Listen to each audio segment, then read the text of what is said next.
A paz do Senhor, professores da nossa Escola Bíblica Dominical, sejam todos bem-vindos a mais um podcast EBD em Síntese, hoje com um momento pedagógico, comigo a irmã Altonilma, a paz do Senhor.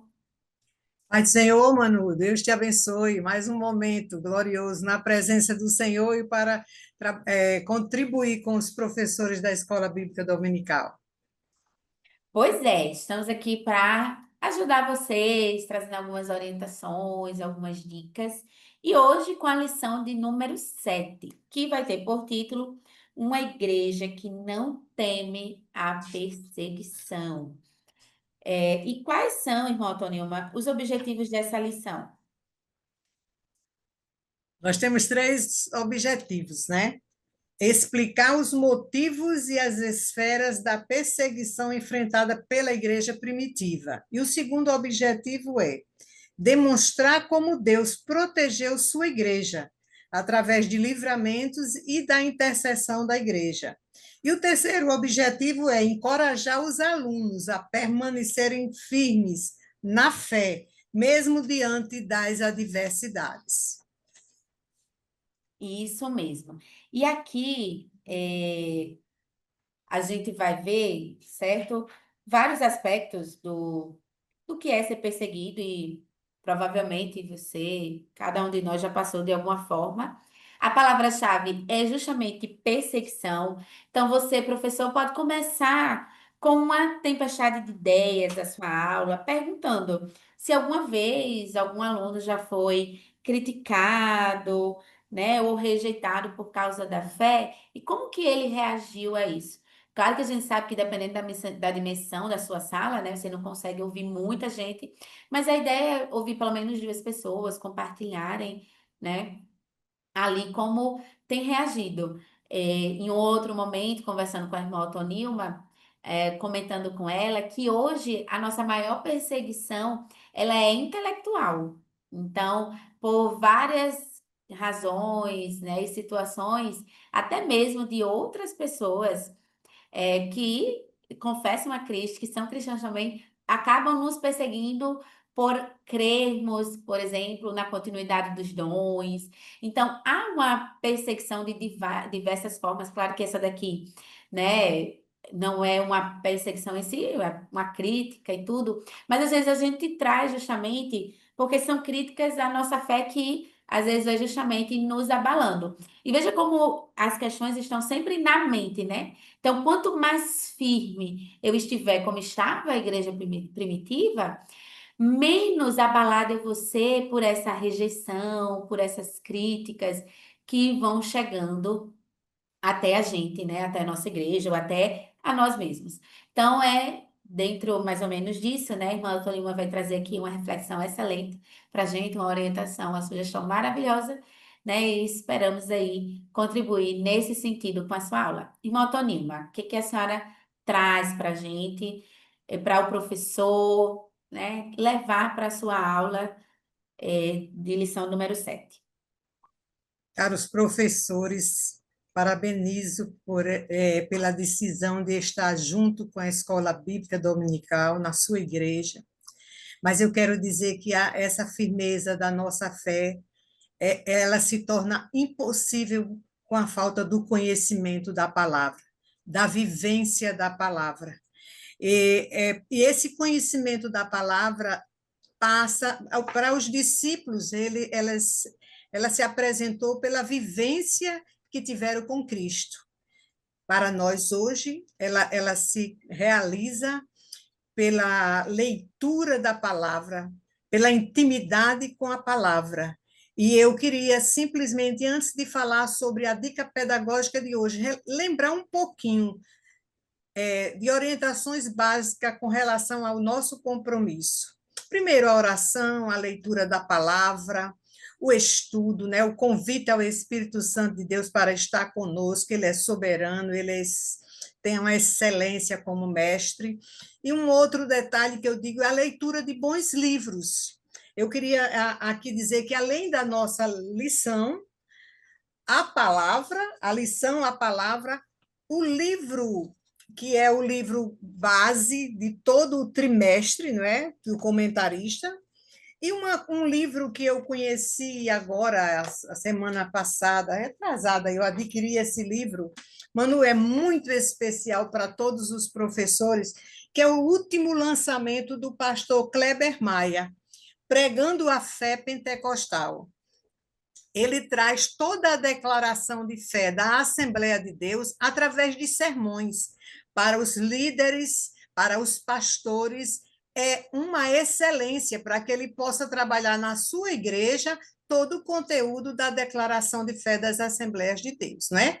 Partindo apenas dessa informação, eu fui buscar, eu fui ler, eu li a lição, eu li o texto de Atos, fui ler o livro, e quando eu fui ler o livro, algo me chamou a atenção. Do próprio comentarista, no livro, ele faz uma citação da perseguição que houve no Brasil em 1900, depois de 1910, com a chegada dos missionários. Então, eu vi uma oportunidade muito grande de, como dica pedagógica para todos os professores, que eles usem uma metodologia que eu posso dizer a metodologia de análise comparativa. O que é uma metodologia de análise comparativa? Eu pego dois objetos e vou buscar as semelhanças, as diferenças e analisar aquilo para trazer novos conhecimentos. Aí eu fiz uma análise com relação aos conteúdos da lição. Quando eu estou explicando os motivos da perseguição, eu encontro embasamento tanto na igreja primitiva, em Atos dos Apóstolos, como encontro também essa mesma perseguição na igreja iniciante aqui no Brasil, lá em Belém do Pará. Depois eu posso, através dessa comparação desses dois fatos históricos, muito importante, porque se os discípulos de Jesus, os nossos irmãos, lá em Jerusalém, eles foram presos, nós temos aqui no Brasil, nós tivemos aqui no Brasil, por exemplo, o pastor Adriano Nobre, que foi nosso pastor, pastor da Assembleia de Deus, chegou a ser preso numa das cidades em Ceará, no estado do Ceará. Então, isso é muito importante, essa comparação, essa análise comparativa das duas igrejas. A igreja que crescia no Brasil, a Igreja de Cristo, quando crescia no Brasil, e a igreja lá primitiva, em Atos dos Apóstolos. Quando eu estou fazendo essa análise, eu vou demonstrar ao meu aluno que lá, em Atos dos Apóstolos, os discípulos continuavam, permaneciam em constante oração e eram vitoriosos. E aqui no Brasil não foi diferente. Os nossos irmãos, eles permaneciam em oração, sofrendo mesmo todas as perseguições, mas também foram vitoriosos. A nossa igreja está aí completando muito mais de 100 anos da sua história, né? Então, revivemos recentemente o centenário da IADERN. E quando nós fazemos essa análise comparativa, mostrando essas duas histórias, esses dois objetos, que é a história da igreja primitiva e a história do início da igreja no Brasil, isso vai me dar um respaldo muito grande para atingir o terceiro objetivo, que é o objetivo de encorajar os alunos a permanecerem firmes na fé. Porque se os nossos irmãos da igreja primitiva, os discípulos, foram vitoriosos, se os nossos irmãos da igreja iniciante do Brasil foram vitoriosos, porque permaneciam na doutrina, na palavra, na oração, e é esse exemplo que nós precisamos seguir. Firme na palavra, firme na doutrina e em oração diante de Deus para recebermos a vitória que vem das mãos do Senhor. Então, esse método de estudo, ele nos proporciona isso. Você analisa dois fatos históricos, encontra faz um paralelo entre essas duas histórias, encontra as semelhanças, encontra as diferenças, e quando você encontra tudo isso, você vai encontrar um respaldo para você chegar no terceiro objetivo, encorajar seus alunos para permanecerem, para serem vitoriosos, assim como foram vitoriosos os nossos irmãos da igreja primitiva e da igreja iniciante aqui no Brasil. A igreja, eu fiquei estudando e pensando, né? Como Deus prepara tudo para acontecer a história da igreja na terra. Foi muito lindo a plenitude dos tempos para a chegada de Jesus, para a igreja crescer, já com aquelas estradas, com aquela condição, o grego, né, que já facilitava ali a comunicação para todos. Aí eu vejo também, olha que coisa linda que Deus permitiu. Na história do Brasil, quando a igreja, a Assembleia de Deus começou em Belém do Pará, com Daniel Berto, com Gunavingre, a gente tem que, eu lembro muito que o Belém do Pará estava cheio de pessoas de outros estados, por causa do período da seringueira. Eu pessoalmente posso ser testemunha de que o meu avô, Francisco Sotero da Cunha, estava trabalhando em Belém do Pará como seringueiro e conheceu o evangelho lá. E quando ele veio para o Rio Grande do Norte, ele trouxe o evangelho de Jesus para o Rio Grande do Norte. Glória a Deus por isso. Meus avós, Francisco Sotero e Ana Alves, eles são pioneiros na Assembleia de Deus aqui no estado do Rio Grande do Norte. Então, nós podemos fazer essa análise, irmão, de que tudo que os nossos irmãos na igreja de Jerusalém sofreram, os nossos irmãos aqui no início na igreja do Brasil também sofreram essas perseguições.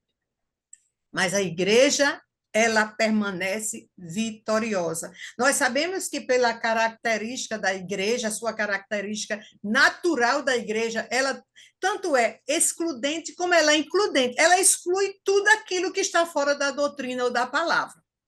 E ela traz para si todos aqueles que reconhecem que necessita da salvação em Cristo Jesus.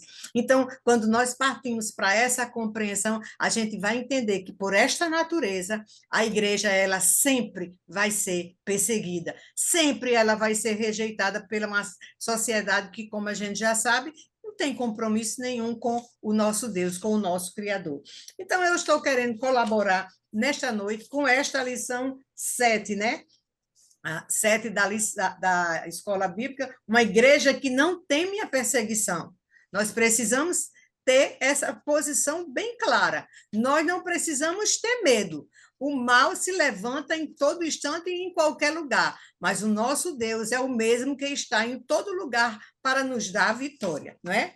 Então, esse método comparativo que faz essa análise desses dois fatos históricos vai nos dar esse respaldo para eu analisar, explicar os motivos da perseguição que aconteceu aqui no Brasil, em Belém do Pará, e todos os outros estados também, o próprio Rio Grande do Norte, a igreja foi perseguida, os nossos irmãos foram perseguidos, também demonstrar que a igreja permanecia na palavra, na doutrina, na oração, e foram vitoriosos. E como eles foram vitoriosos, nós precisamos entender que precisamos nos manter firme, porque a vitória vem das mãos do Senhor. Então, professor, faça essa comparação, mostre a seus alunos esse fato histórico, como a igreja se comportou, como a igreja se posicionou diante daquela perseguição que começou simplesmente entre os líderes religiosos.